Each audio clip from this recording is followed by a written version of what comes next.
All right, good morning. Good morning. The SEC Insider Hit this morning is brought to you by Farm Bureau Insurance. Bundle your auto and home and save with your local Farm Bureau Insurance agent who is working for you in all 82 counties this morning. Live in the Bank Plus studio, out of bounds, ESPN 105.9 The Zone. I'm your host, Bo Bounds. Before we go to our next guest, I want to drop a little audio. I'm hoping Brad Edwards, College Game Day with ESPN Radio, will be able to hear this.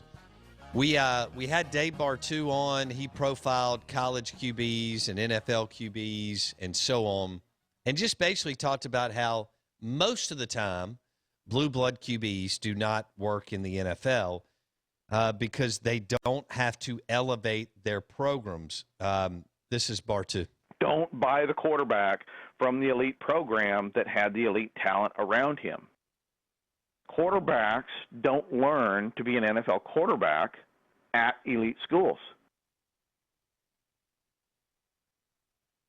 To me, Tua is a poor man's Michael Vick.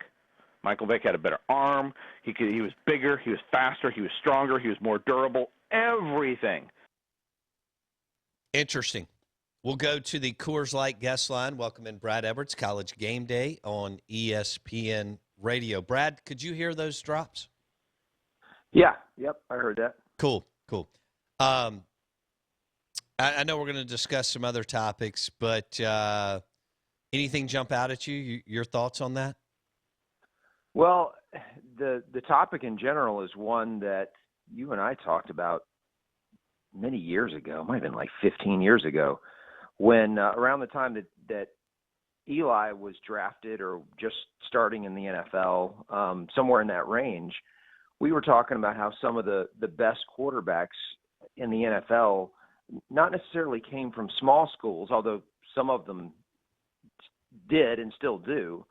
I think what we discussed was more that the best quarterbacks in the NFL were guys who didn't have great receiving talent around them. And, you know, in the case of those two guys, or Eli and Phillip Rivers being the second one, that they were guys who didn't have receivers who could separate incredibly well. You know, guys who weren't running wide open all the time, and they didn't have so much talent everywhere on the offense that you got to pick your poison, and therefore someone gets left open, and it's just a matter of finding the guy, whatever it may be.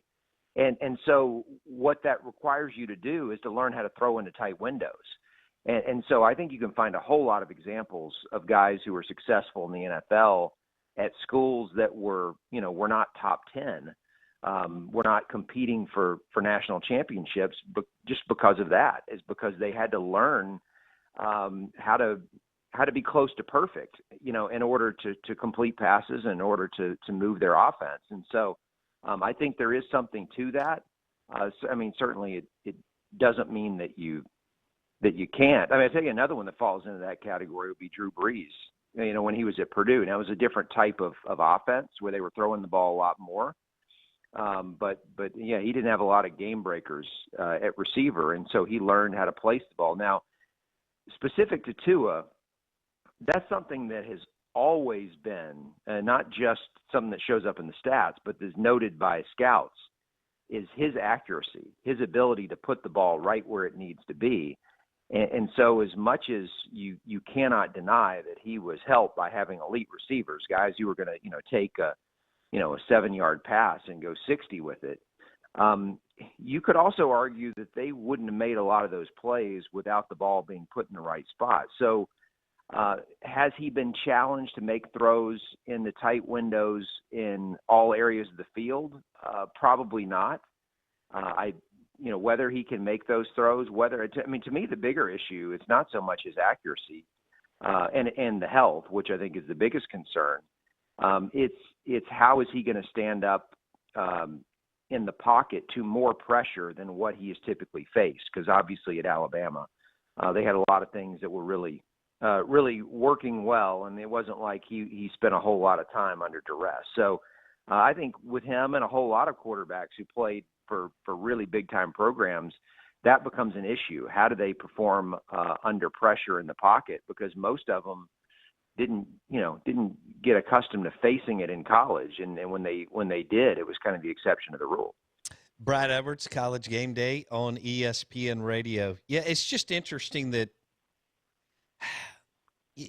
look, Burrow and Tua are talented. There's a reason why they were able to get where they are today. But LSU, Bama, Ohio State, USC, Texas, Florida-type programs, although they produce everything else. And I know there's only 32 spots, Brad, but you can really go back for years. There's just not that many guys that make it and even become good. Let's take out, like, Brady. And I know he's from Michigan, and that's a fringe elite program, but there's just not many that do it. They're mostly from Purdue, Wisconsin, Cal, Boston College, Right. Ole Miss, MSU type programs, Brad. That's true. Yeah. And what we're talking about, I think plays into that. But, when you do get into the elite, and this is why I think the Dolphins made the right pick. I mean, this is the pick that they had to make, because there are, I'm just guessing, at the start of any NFL season in recent years, there may be 10 teams that are good enough to win it, because in order to be good enough to win it, you have to have a quarterback who's good enough. Mm-hmm. And there are probably around 10 guys in the league who are good enough to lead a team to a Super Bowl championship. And unless you have one of those guys, you really, you're out there playing for draft position. Sure, you could possibly make the playoffs without one and maybe, win a game or two in the playoffs, but you're not winning the whole thing without one of those guys. And the rare exceptions to this are when you have an elite defense, and the rules of the game today just are not set up for defenses to excel. So you've got to try to get one of those guys, and nobody knows who they are. Even when we think we know in the draft, a lot of times we're wrong. Those guys don't pan out, and it's someone from the third round who ends up being that guy. But if you see a guy who you think has that skill set, you got to go after him. Agree. Because ultimately that's what it's all about. And so I don't know how many guys there were in this draft that kind of fit that mold, but Tua was one of them. And so I think the Dolphins were right to go for him, because it was the only opportunity. I heard Dan Orlovsky say this the day after the draft. It was the only opportunity that the Dolphins will have for at least the next 12 months to give themselves a chance to be a Super Bowl contender in the near future. And it's as simple as that. It's like, are you trying to win the whole thing, or are you just trying to stay above water? Because this is not European soccer where you finish last and you get sent down to the second division. There's no penalty for finishing last in the NFL. In fact, to some extent, it gets rewarded. So there's no reason to fear being the worst. Instead, you got to take your opportunity to become the best. Brad Edwards, College Game Day on ESPN Radio. He joins us on the Coors Light guest line. We were going through QBs, Brad, and I don't think Tennessee is an elite program. They've had some good years, but Peyton obviously was an elite QB. And what I mean by elite, I'm talking top 5, top 10 program, like Bama and, Ohio State, Oklahoma, and so on, and some of the other ones that dance in and out. Blake went back to 2002. You'll get a kick out of this, Brad. Blake went back to 2002. Brad Johnson with Florida State won the Super Bowl with John Gruden. It was kind of defensive driven, if you will, but really from 2002 until today, if you don't really consider Michigan a blue blood. And Auburn's a phenomenal program, but so overshadowed. And Cam Bartu referred to him as an outlier. Where do you go with kind of what I just threw out there as far as those guys and how far back you may or may not have to go for a blue blood QB to win it? Yeah, I think the problem is most people would consider Michigan a blue blood. And Brady, although he wasn't a high pick, he has like a third of the Super Bowls won in that span. So that skews the numbers right there. So I don't know. Because when Peyton was at Tennessee, they were an elite team at that point. Tennessee in the 90s, they were cream of the crop in college football. So, and look, even Michigan in the 90s, they were a top 10 program for sure during the time that Brady was there. It was just that he wasn't considered to be the straw that stirred the drink. In fact, someone can do a documentary on that one day. The whole decision not to play Tom Brady his entire senior year because of the pressure to put Drew Henson in and get him some playing time. Isn't that crazy, though, that's Brad? Another story. Isn't that crazy? It is. And yeah, I'm surprised you go there back hasn't been a doc on it. I would love to hear.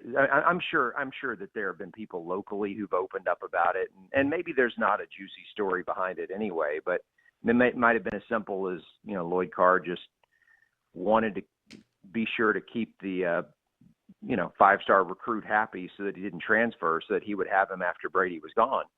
And that it could be as simple as that. But it's crazy when you look back on it and you just remember how set he was on getting Henson X number of snaps per game, and at the expense of having Tom Brady on the field. And at least one game, Brady's senior year, it cost them. And I think the only consolation if you're a Michigan fan is that they lost 2 games that year. And even if they had not lost that Michigan State game because of it, they still would have had 1 loss, and that was a year that Florida State and Virginia Tech both went undefeated to the national championship game. So that they wouldn't. It didn't cost them a national title, but it could have. And you never know with those things in college football, because 1 loss can be so devastating.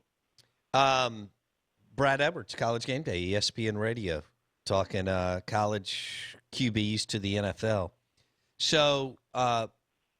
Brad, I know Parcells came out with this years ago, something about he needed his guy to start 29, 30 games in the NFL. Bartu referenced Mitch Trubisky, and he said that just doesn't work. His quote was, the Mitch Trubiskys of the world, for the most part. He mentioned Cam as an outlier. But Cam starting is an outlier, and that, Well, yeah, go ahead. Yeah, He just said Trubisky started 1 year at North Carolina, and those dudes usually don't work. Right. I was going to say when Mark Sanchez declared for the draft early at USC, and what was that? That's crazy. That was almost 15 years ago. 13 years ago, whatever it was. That Pete Carroll got very upset when Sanchez did that, because Carroll obviously had spent a lot of time in the NFL, prior to coming to USC.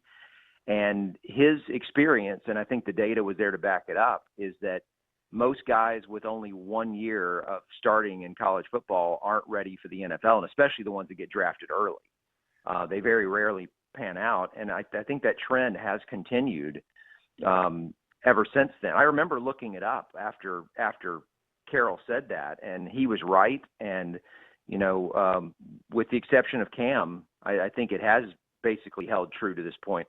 And that's why Burrow is fascinating to me, just because he played or started. He started for 2 seasons, but it was almost like he only played 1, because he was so nondescript and just kind of blended in with everyone else. He was an above average quarterback, but nobody noticed him his first year, and then the second year was just off the charts. So what you make of Burrow, I don't know, but clearly you improve because of it. I remember hearing an interview with Burrow after he was drafted the other night, talking about how they were joking about how Mel Kiper had said that he had Burrow listed as a late round pick coming into the season, and then the way he had elevated his stock, obviously, and Burrow said that was fair, that he was kind of an average quarterback before this year, and he was talking about all the work he put in. But that's the benefit of having more than 1 year, is because you have the opportunity to learn from the experience and the mistakes that you made, and you see the areas where you have to improve, and you spend an entire offseason working your butt off so you can get better in those areas. And Burrow did that. And even the guys who are really good, like a Mark Sanchez or a Mitch Trubisky, they still have areas where they can improve a lot. But I can't say that I wouldn't make the same decision if I had the opportunity to cash in and make millions. it all comes down to what it's about, and is it about being financially set for life when you have the opportunity, or is it about, trying to be one of the great quarterbacks in the history of the NFL? Right. And of course, every guy at that level thinks they're the exception to the rule. Yeah. So you got to throw that in there too. Sure. Jake Fromm, 6th round. Eason didn't work out.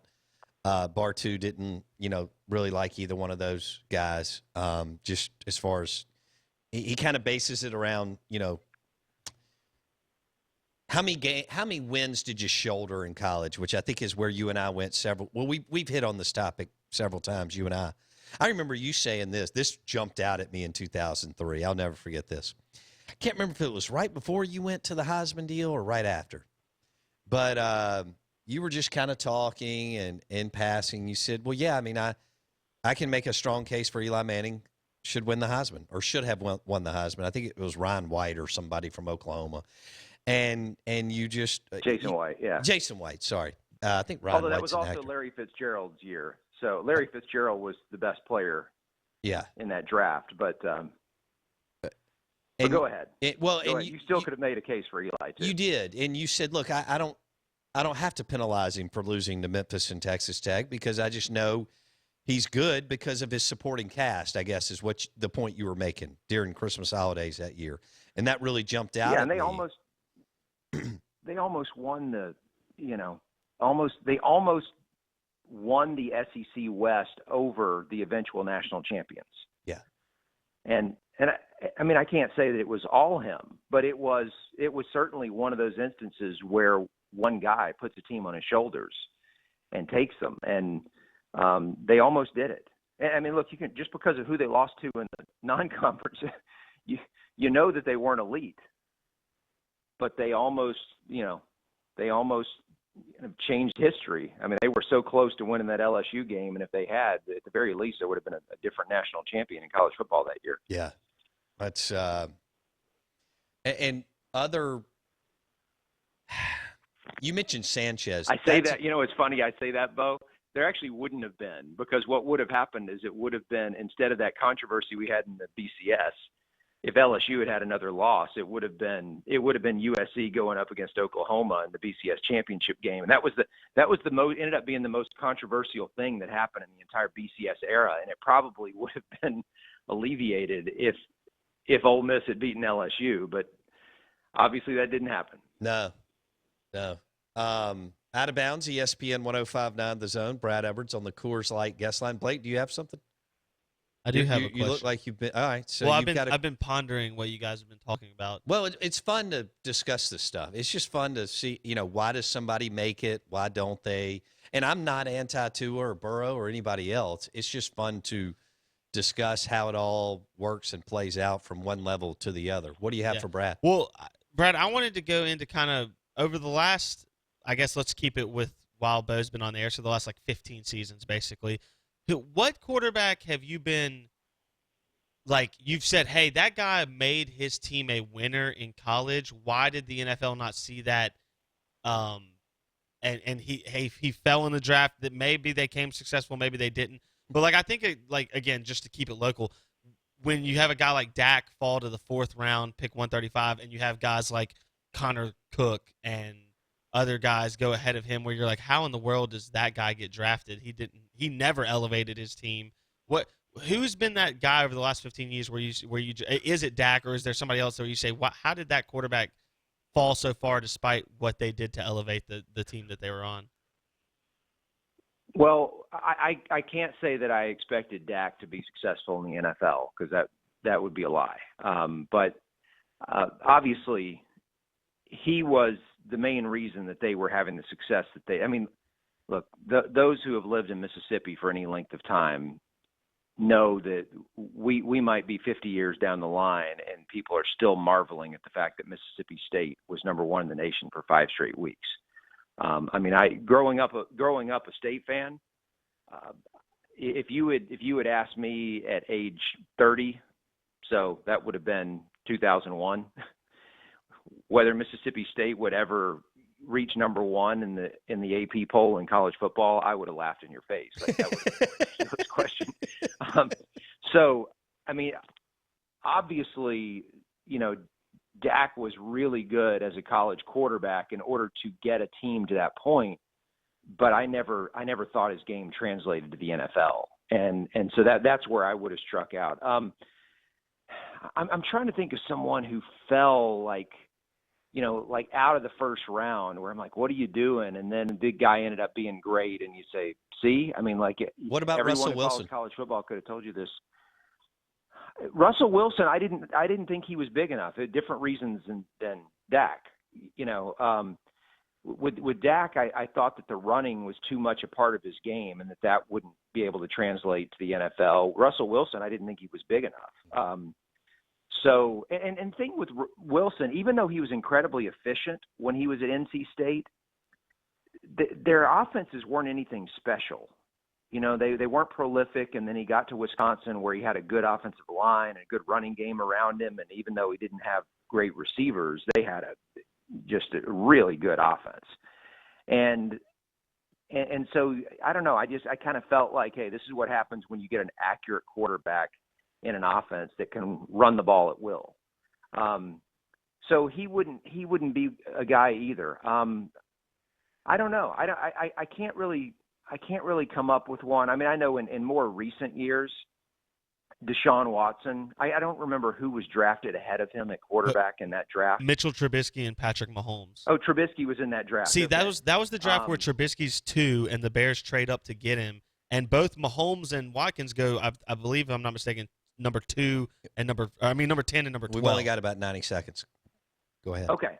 But Watson was a guy that at the time I'm like, what are these guys watching? Like, and I'm not saying he's going to end up being the greatest quarterback in the history of the NFL, but he's obviously better than Trubisky. Yeah. Brad Edwards, College Game Day on ESPN Radio. You have to love this. I text Brad on Friday, hey, I want you to come on and talk about doing away with the divisions in the SEC. And we didn't. We just went 22 minutes, and we didn't hit that at all, and yet Brad just rolled with it as far as college QBs to the NFL. So we'll do it again later. Brad, thanks so much. We appreciate it, bud. That sounds like a good topic, though. I look forward to that. See you, dude. Have a good week. Take care. Brad Edwards, College Game Day on ESPN Radio. Good question, by the way, Blake. We forget about Trubisky going that high. He played 12 games. 12 games. They mortgaged a couple different players to get him, went up to get him, and over then Deshaun Watson. And Patrick Mahomes. And even if you want to say you didn't see Mahomes doing what he did in the NFL, I understand, out of the Kingsbury offense, but Watson did it at Clemson when no one else around him should have been in the national title. Right. Good point. Good show today. Hey, enjoy National Prime Rib Day, and keep the text coming on, your thoughts on Carmen Electra's amazing acting job in The Last Dance documentary with Michael Jordan and the Chicago Bulls. Don't forget, hit the podcast on Apple Podcasts, search the Out of Bounds Show, or go to our YouTube channel, Out of Bounds Sports. See you tomorrow.